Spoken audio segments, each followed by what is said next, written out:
Next subsection C, and it says compensation without material benefit. As mentioned above, it is permitted for the employer to compensate worker for Shabbos service by guarding something for him in return. For example, one may compensate a neighbor who babysat one's children on Shabbos by babysitting an equal length of time for that neighbor, either on Shabbos or afterwards.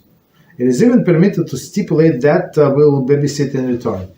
Right? Again, because of guarding is not material compensation, right? And our sages did not forbid it. So, if as a compensation for the person work, we offered him to guard, be it children or apples in your orchard, right? That does not matter.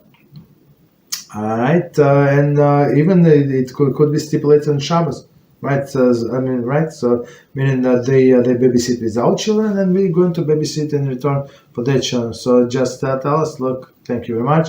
You babysit the whole day, 3 hours, 5 hours, whatever. Any time, whenever you need to go somewhere, we're going to babysit with your children, right? So that's allowed because again, it's guarding.